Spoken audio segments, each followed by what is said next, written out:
ሃፀይ ዮሃንስ እኮ ብሂወት የለውን ሕዚ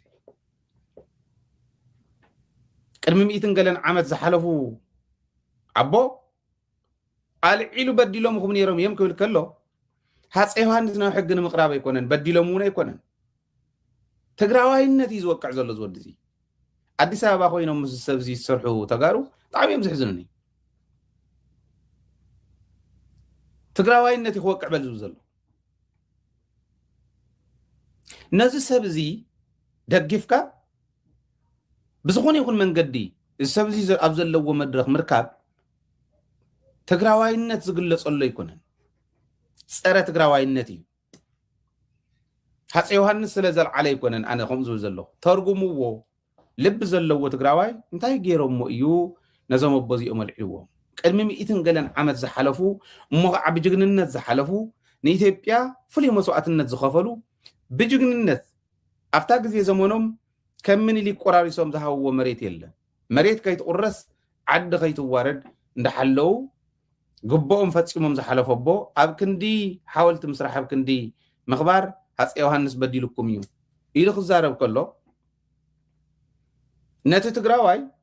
ትግራዋይነት ከጥፍእ ዝኸይድ ዘሎ ዝሰብ እዚ ኢሉ ንክሓስብ ዘይኽእለሉ ምክንያት እንታይ እዩ ትዝገርመና እዚ ትዝገርም ኣብይ ኣሕመድ ንምንታይ ኣብ ልዕሊ ትግራይ ሕማቕ ሓሰበ ኢሉ ዝሓስብ ትግራዋይ የለን ኦረዲ ኮቲ ሰብኣይ ትግራይ ከጠፍእ ኢሉ ነጊርካ እሞ ነቲ ሕዚ ዝገብሮ ዘሎ ምርኣይ እንተዓብዩካ እንታይ ገይሮም ወደ እዩ ነዞም ኣቦ እዚኦም ኣልዒልዎም ኢልካ ክትሓስብ ዘይትኽእል እንተኾንካ ክንድኡ ዝኣክል ድንቁርና ኣለካ ኢልካ ክትሓስብ ዘለካ ንባዕልካ ኣብቲ ደረጃ ንስእቱ እየ ዝብል ዘሎ ሰምዕዎ እሞ እዚኡ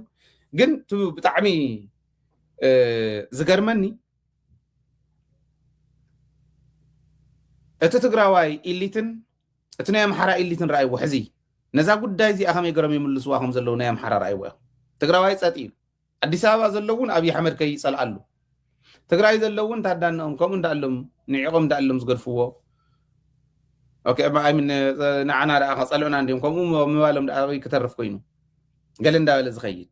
ከምኡ ኢልና ዲና ክንከይድ ዘለና ዝብል ክትርእዩ እንድሕር ኮንኩም ንርኣየን እዚአን በአፄ ዮሐንስ ጊዜ በነበረ ሁኔታ ምን እንደደረሰበት ያውቃል። በጣሊያን ጊዜ ምን እንደደረሰበት ያውቃል። ትግል፣ ፍልሚያ፣ ውጊያ ለእናንተ አዲስ ጉዳይ አይደለም።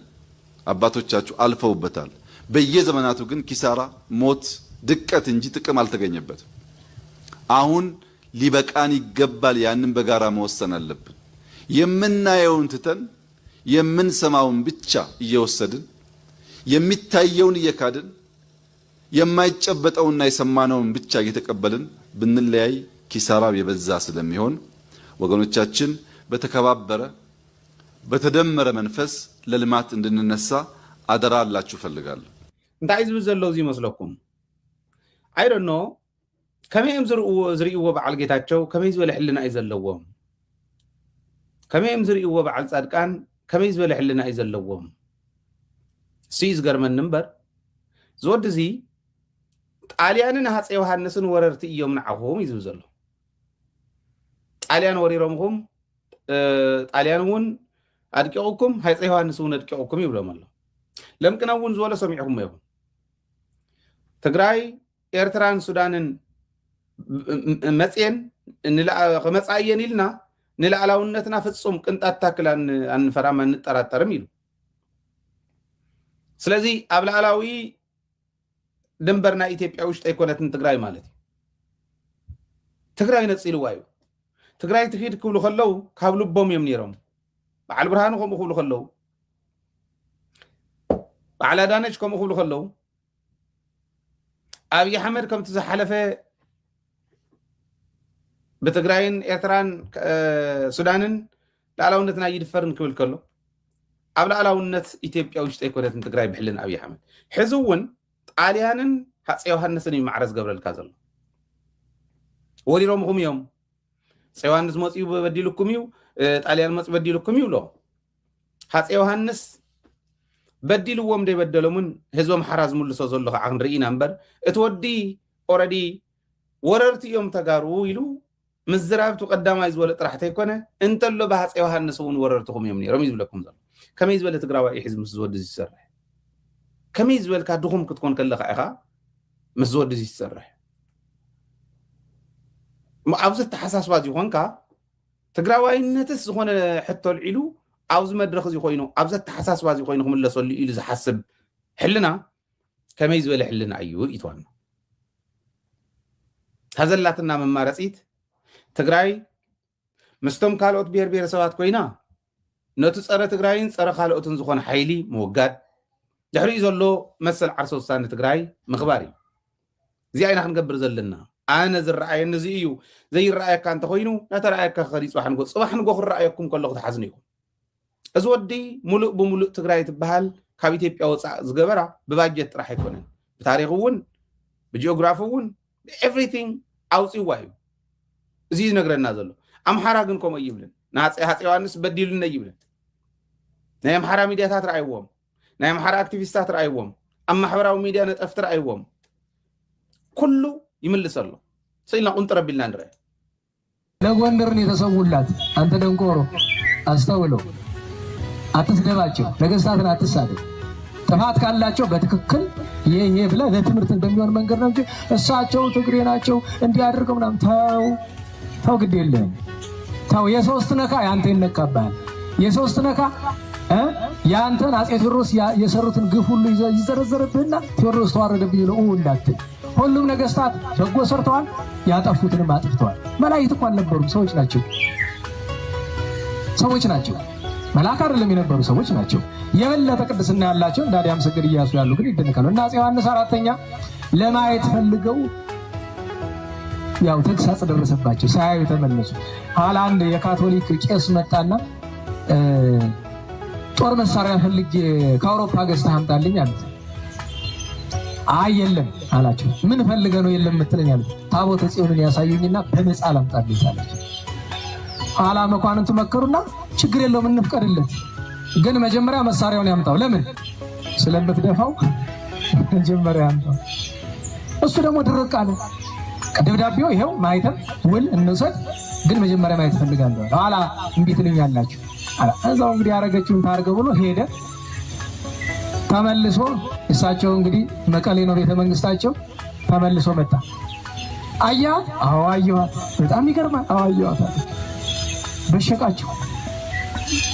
ሄደው መቤታችን ቤተ ክርስቲያን አንቺ የኛ ላይ ነው እንዴ ጉልበትሽ እኛ ኢትዮጵያውያን ምናምን ይሳና ይሄ ካቶሊክ እንዲገለጽ ተበሳጭተው ሰራዊት አስከትተው ይተዳሉ አክሱም ባይታውን ጠርተው አንቱ ይሄ ካቶሊክ ያያት እኛ ማየት ለምን ያቅተናል ለሲል ጃኖ ወይ ቀስ ይበሉ አላያትም አይቻል ብሎኝ አራ ሀዚያው ታቦተ ሚካኤል ጎን የሚቀመጥ ነበር እሱን አውጥተን አሳይተነው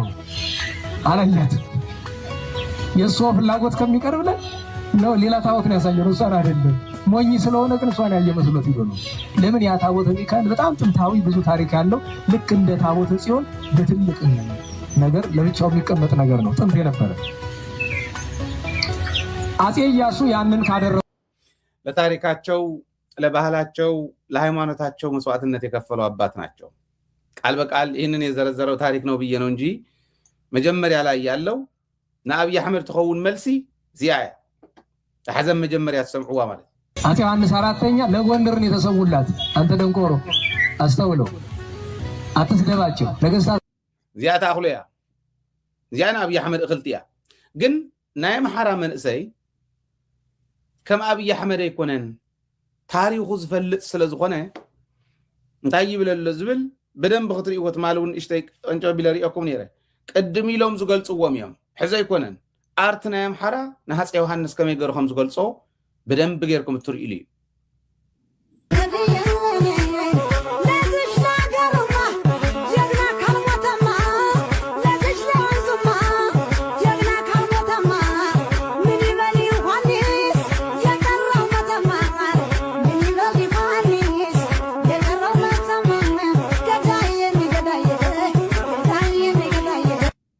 እዚኦም ዝብልዎም ነይሮም ሕዚ ተደረፈ አይኮነን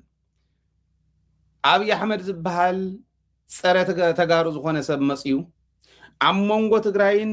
ኣምሓራን ዝፍጠር ዘሎ ሰላማዊ ረኽቢ ክበጣጥስ ኣብ ዝሓለፈ ኣነ ተጋሩ ክጭፍጭፍ ከለኹስ ስዒሮምኒ እግረይ ውፅኒ ኢለ ከሃድም ከለኹ ደድሕረይ ተኸቲሎም መፅኦም ተጋሩኮ ማሕራኣትዮም ዝገበርዎ ግፍዒ ናበለ ግፍዒ ከም ዝገበሩ ተጋሮም ሲሉ ክዛረብ ክምኩር ከሎ ነጊሮሞ እዮም ሃህበል ሃላይ ከም ዝበልዎ ተጋደልትና ሃህበል ኢሎም ሃህቢሎም ኣትሪፎሞ እዮም ደጋጊሙ ብዙሕ ግዜ ንትግራይ ከመይ የግልላ ከም ዘሎ ክትሪኦ ኣለኩም ተጋሩ ኢና ሰኒፍና ዘለና እምበር ናይ ኣምሓራ ሚድያታትን ኣክቲቪስታትን ዝገብርዎ ዘለው ብግልፂ እዚ የርእየና ምስራቅ ጎጃምን አይጠቅምም ይህ ህዝብ በአፄ ዮሐንስ ጊዜ በነበረ ሁኔታ ምን እንደደረሰበት ያውቃል በጣሊያን ጊዜ ምን እንደደረሰበት ያውቃል ይበቃል ፖዝ አሁን ሰማችሁት ይሄንን የሰይጣን ቁራጭ ይሄንን የክፋት መልእክተኛ አረመኔ ሰው ሰማችሁት መጀመሪያ ያለው ነው አሁን ከዚህ ጋር ቆመህ የምታስከብረው ነገር ምን አለ ኤግዛክትሊ ይሄ ነው የኔ ከእንዲህ ያለው ሰይጣን ጋር ቆሞ ሰው ምን ሊጠበቅለት ይችላል አማራን አይጠቅምም አለ ጎጃምን አይጠቅምም አለ ምስራቅ ጎጃምን አይጠቅምም አለ አያችሁት አማራ አለ ጎጃም አለ ምስራቅ ጎጃም አለ አሁን ይሄ ከጌታቸው ረዳ የቃሉን በላው እንጂ ከስድስተኛ ክፍል በኋላ የትን የተማርከው ብለ ጠበቅ አድርገህ ብትይዘው መልስ የሌለው ሰውዬ እንዴት በኢትዮጵያ እንደዚህ ይቀልድባታል እንዴት በአማራ ህዝብ ላይ እንዴት እንዲቀልድ ይፈቀድለታል ነው ጥያቄው አማራን አይጠቅምም ጎጃምን አይጠቅምም ምስራቅ ጎጃምን አይጠቅምም ማለት ከዛ ቀጠልና ምንድነው ያለው የጎጃም ህዝብ በአፄ ዮሐንስ ጊዜ የከፈለውን ዋጋ አለ አየው እያለ ያለው ምንድነው ለጎጃም ህዝብ ጠላት ትግሬ ነው እያለ ነው ያለው ጉድርቅ ባለው ግልጥ ባለው አማርኛ ይሄን ነው ጎጃም የሄደው ደብረ ማርቆስ የሄደው ጠላት ትግሬ ነው ሊል መቼን ጠርቶ የአፄ ዮሐንስን ዘመን ጠርቶ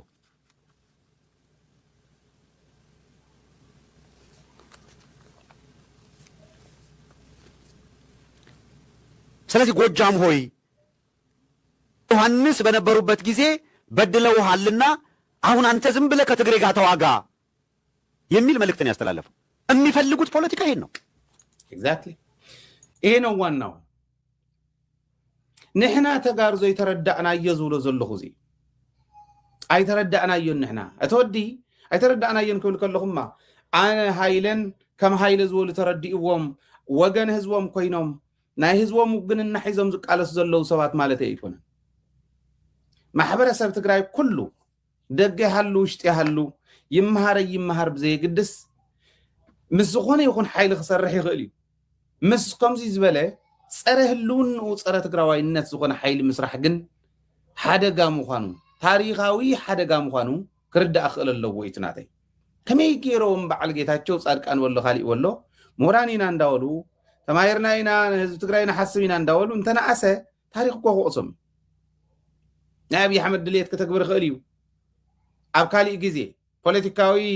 ፈላላይ እንተሃሊዩካ ፀገም የለን እዚ ኮ ናይ ህልውና ጉዳይ ኮ እዩ ትግራዋይነትካ እንዳፀልኦ እንዳሃለወ መንነትካ እንዳፀልኦስ ናቱ ሸቃሊ ክትኮን ናቱ እግሪ ሓፃዊ ክትከውን ከመይ ጌርካ ትደፍር እዩ ሕዚ ንዕኦም ጥራሕ ይትሕሰቡ ጌታቸው ጠጠው ኢሉ ዝኸይድ ንጌታቸው ዘንጨብጭብ ሓደ ይኹን ክልተ ይኹን ሰብ ስለ ዘሎ ጻድቃን ጠጠው ኢሉ ዝኸይድ ንዕኡ ዘንጨብጭብ ንሰብ ዝፀውዖ ኣኼባ ዝርከብ ሓደ ይኹን ክልተ ይኹን ሰብ ስለ ዘሎ ንዕኦም የዛረብ ዘለኹ ኣነ ሕዚ ከመይ ጌርካ ሃይለ እንድሕር ህዝበይ ክሒደማ ህዝበይ እንተክሒደ ህዝበይ ክሒደ ወረዲ ማንም ሰብ ክቐርበኒ የብሉን ኢልኡ ሰብ ከለይ ዘለዎ ትኻሊ ህዝቢ ምኽሓድ ዓብይ ህልውናኻ እናተጨፍጨፈና ሃለዎ ከዓ ብፍላይ ኣብ ህዝቢ ኣብ ውግንና ህዝቢ ጠቢቕና እንኸይድ ጥዒሙና ኣይኮነን ኩነታት ጥዑም ስለ ዝኾነ ኣይኮነን ተቃልሲ ጥዑም ስለ ዝኾነ ኣይኮነን ህዝብኻ ክተድሕን ግዴታ ኣለካ ጥራሕ እውን ኣይኮነን ንበዓልካ ኢኻ ድሕነት ታወዲ ትግራዋይነት ፀሊኡ ትግራዋይነት ምስ ዝፀልኡ ክዕንድር ከለካ ምርኣይ ላዕሊ እንታይ ዝሕዝን ኣሎ እዚኣ ዝብለካ ዘሎ ሃፍታሙ እውን ሕዚ ናይ ሃፍታሙ ጥራሕ ኣይኮነን ካልኦት እውን ብዙሓት ከምኡ ኢሎም እዮም የተናገረው ንግግር ደብረ ማርቆስ ላይ ሄዶ ተመልካቾቻችን ራሳችሁ ፍረዱ አማራን አይጠቅምም ጎጃምን አይጠቅምም ምስራቅ ጎጃምን አይጠቅምም ይህ ህዝብ በአፄ ዮሐንስ ጊዜ በነበረ ሁኔታ ምን እንደደረሰበት ያውቃል በጣሊያን ጊዜ ምን እንደደረሰበት ያውቃል እሺ ተመልካቾቻችን እንዳያችሁት ነው አብይ ደብረ ማርቆስ ሄዶ የአፄ ዮሐንስ ምን እንዳረጉባችሁ ታውቃላችሁ ነው ያሉት። በአፄ ዮሐንስ ጊዜ ምን እንደደረሰባቸው የሚል ንግግር ተናግረዋል። ለምንም የማይበጅ አደገኛ ንግግር፣ አደገኛ እሳት። ለምንድን ነው ይሄን የተናገሩት? ሌላ ምሳሌም እያደላቸው ከፈለጉ ማለት ነው። ይሄን ምሳሌ ማንሳት ለምን አስፈለገ ነው? በአሁኑ ሰዓት መልሱ ቀላል ነው። መልሱ ቀላል ነው። የአማራና የትግራይ ህዝብ ተቀራረበ የሚለው ነገር እረፍት ከነሳቸው መካከል እነሱ ናቸው። እና አብይ አህመድ ከፍተኛ አመራር በነበሩበት የኢንሳ ኃላፊ በነበሩበት በዘመነ ኢህአዴግ ይህንን አያነሱትም፣ አላነሱትም። በዘመነ ኢህአዴግ ሲከሱ የኖሩት አብይ ምኒልክን ነው። ጨለንቆ ላይ ነበር ሐውልት ሲያሰሩ የነበሩት፣ የተቆረጠ እጅ ያዘው ማለት ነው። አብይ ይህን እየተናገሩ ያሉት በራሳቸው ዘመን ሐረር ላይ ያለው የራስ መኮንን ድልድይ ከወደቀ 7 ዓመቱ አላነሱትም። ስለዚህ ትዋና ዓላማ ተጋሩን